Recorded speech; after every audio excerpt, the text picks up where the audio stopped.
So, we're not getting a Sims 5. That sucks. Fans have been waiting for years for EA to announce the 5th game in the series, and after a decade of The Sims 4 and all of the controversies that have come with it, they recently confirmed that they had no plans for a next installment in the franchise, instead focusing on a sort of multiplayer spin-off game codenamed Project Rene, which looks like this, at least in its current state. Today, let's talk about how we got to this point. The miserable existence of The Sims 4, the announcement that there was no Sims 5 coming, what's in store for us with Project Rene, and the uncertain future of the Sims franchise. But before we get into all of that mess, I just want to give a huge thank you to the sponsor of today's video, Midas Merge. Midas Merge is an immersive story where you join King Midas and Queen Leah to restore the Gardens of Gold, overshadowed by Nyx, the goddess of night. Merge fruits, sunbursts, eggs, and more to illuminate the gardens and hatch adorable mythical creatures. My absolute favorite so far are the crystal fawns, who go from these cute little guys to these powerful level 3 big boys with big crystal antlers. I absolutely love creature collecting games, and so I'm having such a blast like exploring and discovering and hatching all these cute little guys. I absolutely love all of the designs, and actually speaking of the designs, the game is made by the same designers behind The Sims 3 and 4, which is kind of a crazy coincidence. Midas Merge is completely free to download and perfect for offline play, making it super convenient for any situation. Whether you're waiting for an appointment, on the bus to work, or just chilling at home, you can play anytime, anywhere. Midas Merge is also an ad-free experience, so no annoying pop-ups will be popping up to interrupt your gaming experience while you merge and illuminate the gardens. Be among the first 100 to install via my link or QR code and receive a unique level 1 Mox Fox who will help boost your garden. I seriously can't recommend Midas Merge enough. I've been playing it so much. It's such a fun and relaxing game filled with the most satisfying gameplay and cutest creatures. So join me in the enchanting world of Midas Merge by using the QR code on screen or clicking the link down in the description. Thank you so much to Midas Merge for sponsoring this video, and now let's get into things. The Sims 4 has always been a controversial game. It was released in an unfinished state, with many basic features having to be patched in over the subsequent years. It was and still is plagued with bugs, glitches, and graphical issues, especially in some of the more unfinished expansions. Wedding stories. The game has 84 pieces of DLC as of the publishing of this video in the form of expansion packs, game packs, stuff packs, and kits. For context, The Sims 3 was accused of money grabbing with its copious expansions when it was popular, and it only had 20 pieces of DLC. The Sims 4 has 4 times that amount with no sign of stopping. The game went free to play in late 2022 as sales for the base game were dropping, and for many players this solidified their belief that it was never about making a good game but rather a vehicle to sell more DLC. And this isn't even mentioning all of the other random drama that's happened throughout the years. The terrible Star Wars Journey to Batuu game pack, the 20th anniversary of the Sims franchise where EA dropped a single hot tub item for The Sims 4, the Mac X Sims collaboration palette, which turned out to be an old Mac palette that didn't sell well, so they just slapped new packaging on it. The list goes on. So yeah, the last 10 years have been kind of a roller coaster, but despite all of this, The Sims 4 is still an incredibly successful game. There are over 85 million players worldwide, a huge adoring fanbase of loyal players, and hundreds of thousands of mods and pieces of custom content created by the creative and vibrant modding community. However, after nearly a decade, even the most diehard Sims 4 players were looking forward to a change. The Sims 2 was released 4 years after The Sims 1, there was a 5-year gap between 2 and 3, and it was around 5 years after that that The Sims 4 released. So generally these games have a life cycle of about 4 to 5 years before they're replaced by a more modern successor, and so with The Sims 4 being around for a decade, it is well overdue for a replacement. In October of 2022, EA officially announced a new game codenamed Project Rene. Let's bring back my girl, Linz. Okay, seriously, Lindsay Pearson back on the stage as she takes us by the plumb bobs for a look into the future. Lindsay! Thanks, Phoebe. Yes, I am back because I always have a little something extra up my sleeve, and I'm not quite ready to be done here today. I am so excited to share today a first look at the future of The Sims innovation. We want to share this with you earlier than ever before because we want you to be a part of our development journey. Exploring different ways to play The Sims requires us to commit to different ways of building it. Today marks the start of our journey over the next few years. Our working title for this new generation is Project Rene. Now, we chose Project Rene because it's reminiscent of words like renewal, renaissance, rebirth, and it represents our renewed commitment to The Sims. And that's what we're doing. We're ushering in a new future for The Sims with a new game experience and more. We start with our creative tools, a key part of our Sims DNA. We're experimenting with what's worked and where we can push further to offer more flexibility than ever before. We begin with the ability to change not only patterns and colors, but also the shapes of the objects that you'll be using when you build and decorate in-game. So this is demonstrating an early technology test of how you can play this game across supported devices of your choosing. Same experience, different screens. Now, this is just a small taste of what Project Rene and the team is working on alongside the Sims 4 and mobile teams. Over the next couple of years, we'll continue sharing updates with all of you on Project Rene. It wasn't outright stated that Project Rene was The Sims 5, but with EA calling it a next-generation Sims game which they claimed would be the future of The Sims, it was heavily implied. This idea was spread further by popular media outlets mistakenly claiming that The Sims 5 had been officially announced, for example this pop-based tweet with over 65,000 likes, Twitter spreading misinformation, well I never. Project Rene was set to be a multiplayer experience allowing Simmers from all over the world to connect and play together. Footage shown during a Behind the Sims Summit showed new and advanced building and customization features allowing players to customize patterns, colors, and even individual shapes and parts of different items of furniture. The gameplay footage also showed off impressive cross-device play with a player placing furniture on PC and said changes being updated in real time on mobile. So, Sims fans got hyped for a new generation of The Sims. With the advanced and sleek customization shown off as well as the promise of an updated modern mainline version of The Sims, fans were super excited. Finally, Maxis and EA would be making the multiplayer Sims game that they had always wanted to make. What do I mean by this? Well, I covered it pretty extensively in my Sims 4 video, but to summarize, The Sims has a very rocky history with multiplayer. The terrible failure of The Sims Online in 2002 scared EA away from making any further online games for many years, but by the time that development for The Sims 4 rolled around, they were ready to try again. The Sims 4 was actually planned to be a multiplayer game with screenshots and leaked footage showing online multiplayer features. They even designed a whole advertising campaign around it with a blue color scheme to represent the new blue multiplayer plum bob color. However, late into development, SimCity 2013 released and was a huge disaster with most of its issues stemming from the online and multiplayer functionality. It was so bad that Maxis Emeryville, the main Maxis studio, was shut down. This scared EA so badly that late into development with demo builds and advertising campaigns already made, they decided to gut the entire project and scramble to make it single player. This is why the game felt so mobile game-esque and unfinished when it came out. Over the years, through updates and DLC, the game has been fleshed out, but the base game was incredibly bare bones and players could only really get a full Sims 4 experience by paying for expansions. All of this is to say the Sims team have tried and failed multiple times to make The Sims a multiplayer experience,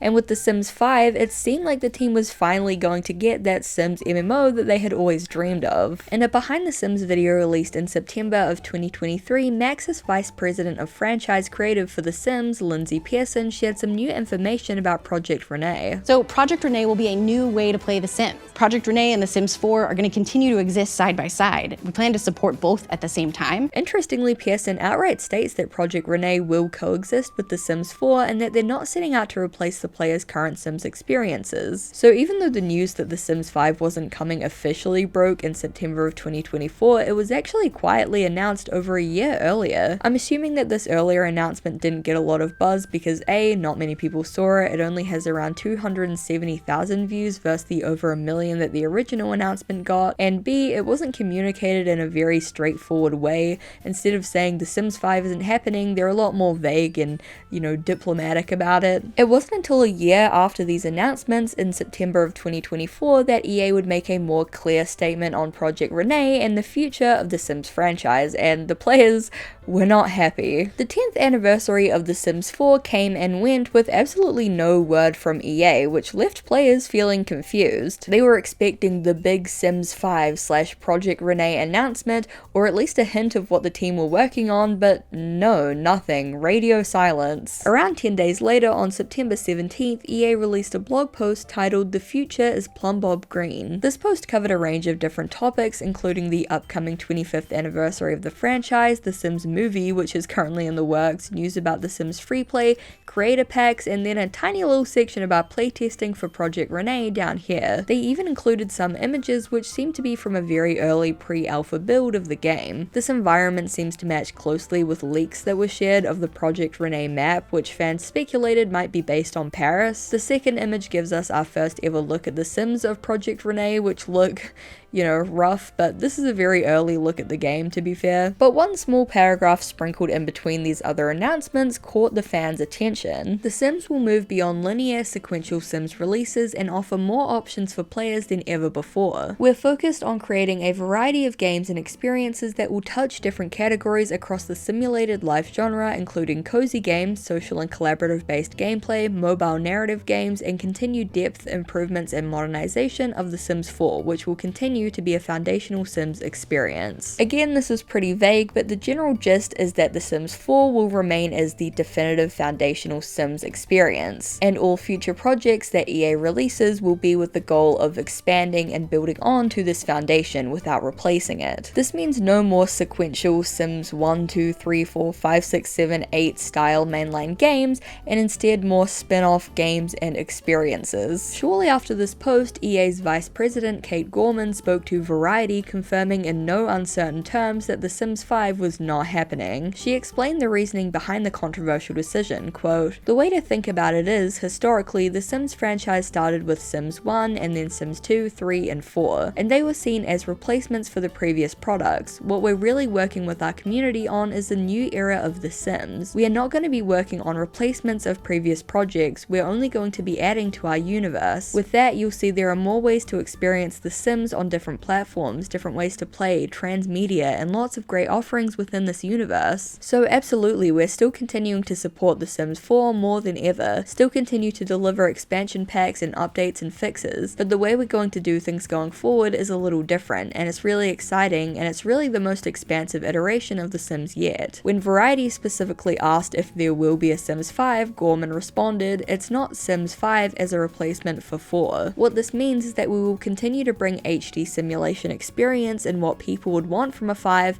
but it doesn't mean that we're going to start you over, reset all your progress, and really feel like you're going to lose all of that amazing play you put into 4. We want you to continue all of those families and generations. Those creations are your progress, your attachment. We don't want to reset your progress, and so it's not about what the numbers are in the games, but know that the future of the franchise looks more like keeping your progress, keeping things across titles, and really having an ongoing experience and not a start and stop experience between products." News publications caught on to the story immediately, and articles began flooding the headlines. "The Sims 5 is never going to happen," says EA as The Sims 4 support continues. "Fans say series is dead after EA announces no Sims 5. The Sims community is in shambles after EA announces Sims 5 isn't happening." And yeah, they're right, the Sims community kind of is in shambles. The Sims 5 was EA's chance to turn things around, to start fresh, to make something new and innovative instead of building on the same software that's been around for 10 plus years. Now all of those hopes and dreams are crushed, and well, the players are pretty devastated. Feeling disappointed with the Sims 5 announcement, I wouldn't be mad about never seeing a Sims 5 if the Sims 4 wasn't fundamentally flawed, but here we are. It's been 10 years, the Sims 4 doesn't have creator style, open worlds, or creator world, all major selling points of the Sims 3, a game released 15 years ago. I doubt these features will come at this point if even possible, not to mention the endless bugs, glitches, and AI lag they're promising to fix, but I'm not holding my breath. I had low expectations, but seeing them confirmed still hurts. Watching the Sims developers do anything but outright make a new Sims game is getting infuriating at this point, especially when The Sims 4 is now a decade old and still a retooled spin-off turned full game. We should have had The Sims 5 half a decade ago. It's because they know they can make money by selling more expansion packs. The Sims 2 was amazing and they still made The Sims 3. The Sims 3 was perfect and they still made The Sims 4.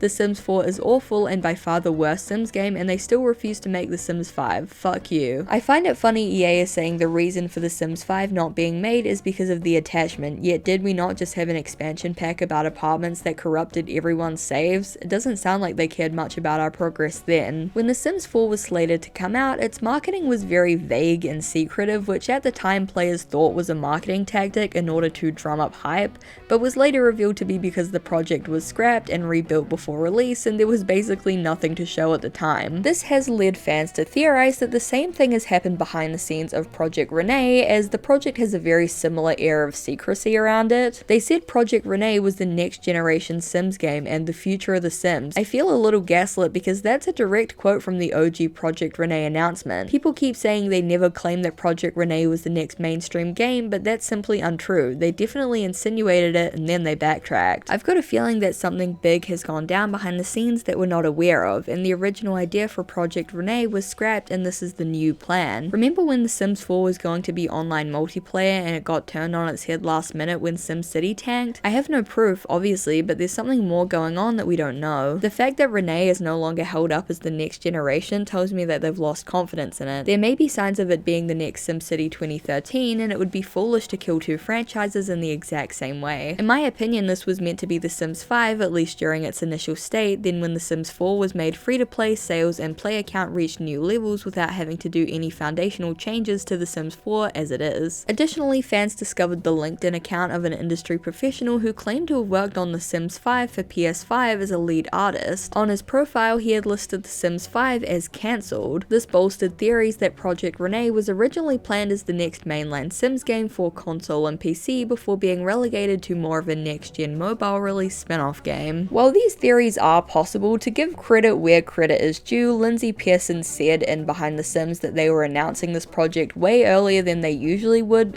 because they want to integrate fan feedback and community feedback to improve the game. She said they were still figuring out and playing around with multiplayer and that they would release more info as it came. So personally, I don't think there's any grand conspiracy here. I think that they tried a PS5 version, decided that it didn't work and scrapped it to focus on the mobile release and PC release. EA are being secretive about the game because they're still in the very early stages of building it, and I think they've been pretty open about that. Obviously, it's fair to say I have a lot of criticisms of this company, but you know, I want to be fair and take my tinfoil hat off for this one. So with all of the backlash and hate that I'm sure EA predicted would come with this decision, you have to ask why, after all of these years, did they decide not to release The Sims 5?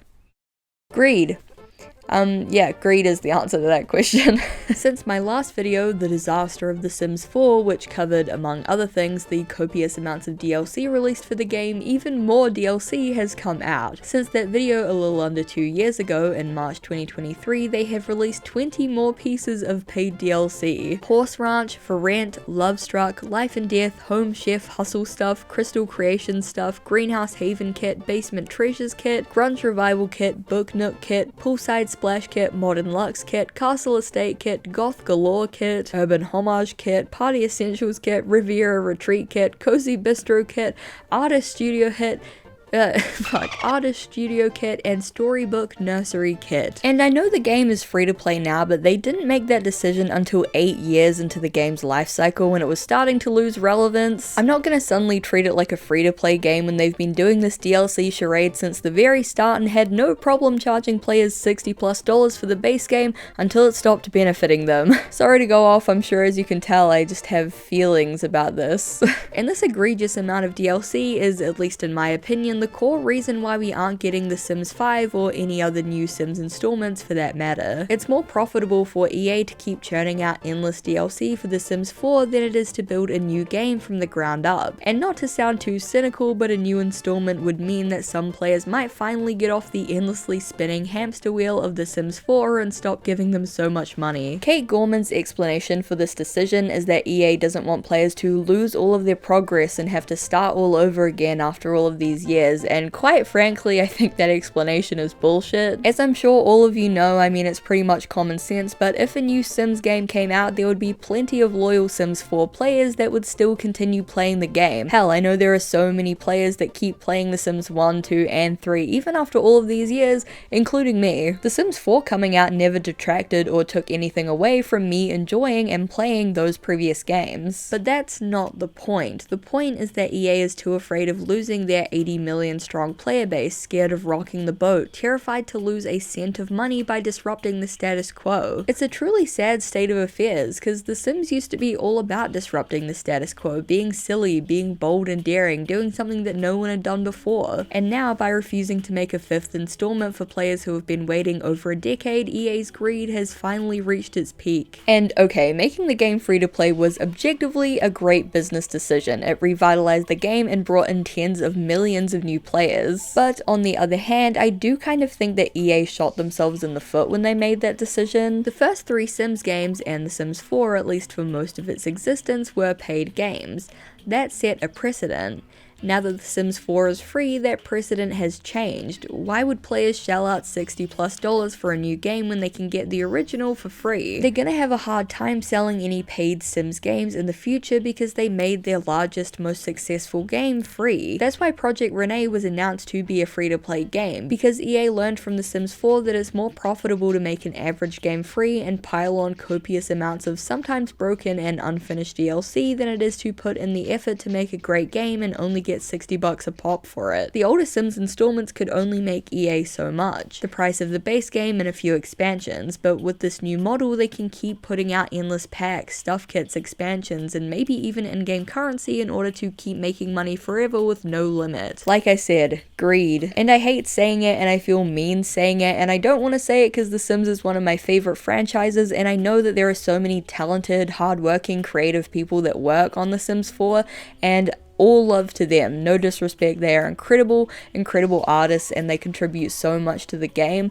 But at its core, EA is a greedy company. They've had that reputation for a really long time, and they continue to live up to it with pretty much every decision that they make. So now that we know that The Sims 5 isn't coming, what is the future of Project Rene? EA shared that a brand new Behind the Sims will be coming in January of 2025 that will shed some more light on the project. They also opened signups for The Sims Labs, which will allow Simmers to playtest coming features and games. From both the officially shared images and leaks, Project Rene looks well, it looks like a shitty mobile game so far. But again, the project is in very early access, and it's likely that the graphics are very low fidelity right now as the team focuses on actually building the foundation of the game. There are a lot of theories about what Project Rene will be. Me personally, I fall somewhere between Sims Freeplay 2.0 and Sims 4 spin-off MMO. It's been confirmed that EA plans to add DLC and expansions into the game, obviously, but how that will work in a multiplayer game, I'm not sure. It seems more and more likely that some sort of in-game currency system will be implemented, and maybe the expansions will be like packs of cosmetic items and decor for your own house, or passes that unlock different areas of the world or city to live in. I'm really curious to see how all of that is implemented, and more importantly, if it's implemented well.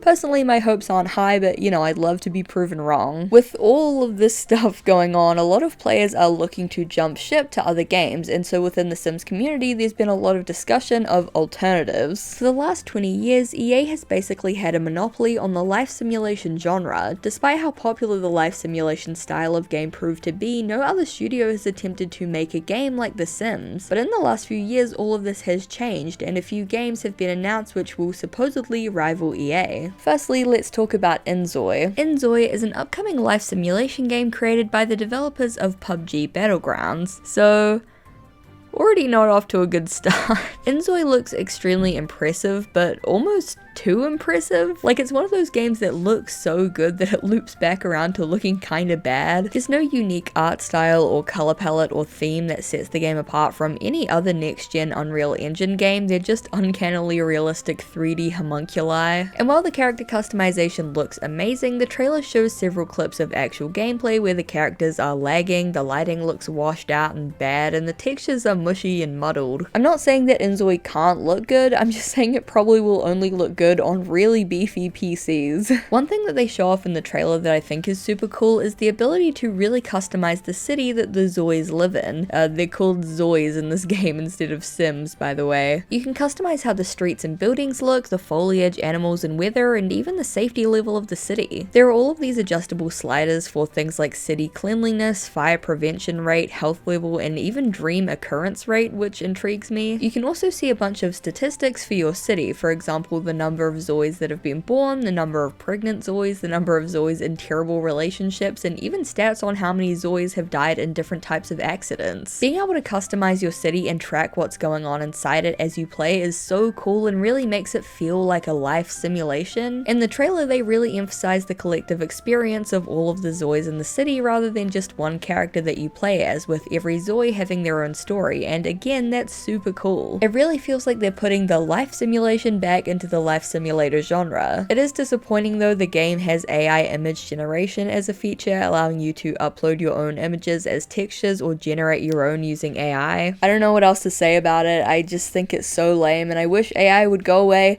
and never come back. I see so many projects that I think, oh that's cool, and then it has some like AI aspect to it and I'm like, why? The other big name going around the Sims community at the moment is Paralives. Unlike Inzoi, Paralives is a super stylish looking game. It looks similar to The Sims 4 but with this sort of painterly hand-drawn look, which I really love. It's like if Life is Strange was The Sims.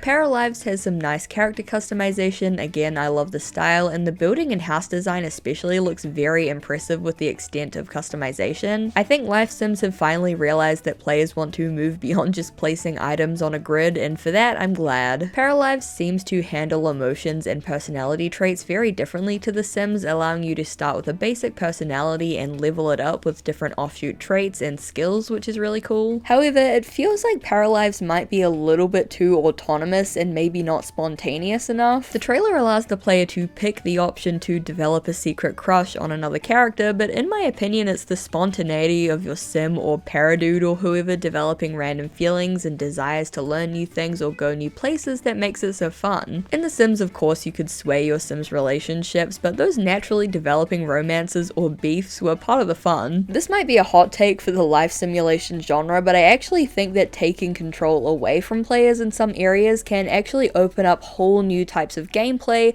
twists and turns, and surprises that they never would have experienced if they had just been in total control the whole time. That's just my hot take based on a single interaction from the trailer though, so hopefully the final game will have more spontaneity and randomness. I really like the dialogue system where you get choice cards allowing you to pick your next interaction, with more risky interactions like a first kiss having success rate percentages. It allows you to take a gamble or play it safe with actual percentages to back it up, which I think is really cool and makes it more rewarding when you pull off that first kiss or job promotion request or whatever. There are a few other Sims 4 alternatives that have been floating around for the last few years, but none of them are particularly promising. Life by You was a long-awaited life simulator by Paradox Interactive, which was cancelled after a ton of delays, and you can probably see why from these screenshots. Viva Land is a small multiplayer life sim slated to come out in 2025 and definitely looks like a game. Life simulators are extremely complex, time-consuming, and expensive to make, which is why so very few ever make it past the beta stage, which is what makes Inzoi and Paralives so intriguing, and I'm actually so curious to see what they're like on launch and how they're perceived by the community. When they come out, I'd actually love to make a video about them because I just love this whole like life simulator economy and the fact that there are actually a few life simulators coming onto the market which might rival The Sims.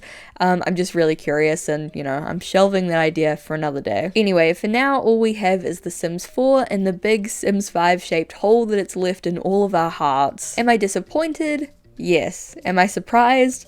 Not really. The Sims franchise is gonna do what the Sims franchise is gonna do, and what it's gonna do is let everyone down. But I'd love to hear what you guys think. I'd love to hear what you think about this announcement, whether you're stoked that the Sims 4's cinematic universe is continuing, or if you're disappointed, like obviously me personally, that The Sims 5 isn't coming. I'd love to hear your thoughts on that. Also, I'd love to hear your thoughts on Inzoi, Paralives, any other Sims alternatives. Like I said, it's so interesting to me, the whole like life sim genre, and it's sort of I don't know, it's sort of come to life, pun intended, in the last few years, and I'm really curious to see where they go and if they're actually good. I think they have a chance to be good. We'll see. Anyway, thank you guys so much for watching this video. I really appreciate it. Like I said, I'd absolutely love to hear your comments, your feedback, your opinions on this. I find it so interesting.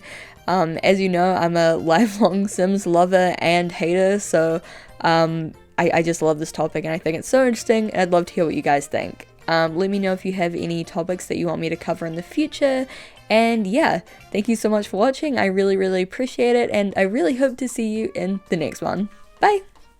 A huge thank you to my Garfield overlords over on Patreon: Willow Moth, Belle, Skisa, Sophie Jane Duberry, Eminem, Usurpius, Tonla, Dino Nuggy, Trouser Mouse, Prize from Travelling Tavern, Meridia, Dr. Worm, Vivian Valencia, Bunzo, Jar the Bar, Zoe Mars, Kia J. Parker, Hazy, Jet Secret, Stanley, Blue Mayfeld, Katrina Likes 5e Stuff, Michelle Olsen, Matt LRJ, A Riddle Wrapped in Enigma Hidden by a Question Mark, Doug, Dana Homegardener, Simon, Xavier Raho, Samuel Brayley, Helm Hamburger Hand, Dozo Blint, Sheriff Whiskey, Astrium Vortex, and Jesse Chisholm. Thank you guys so much for supporting me. It really means the world, and if you want to join these guys over on Patreon, the link will be in the description. And yeah, thank you so much for watching, and I really hope to see you in the next one.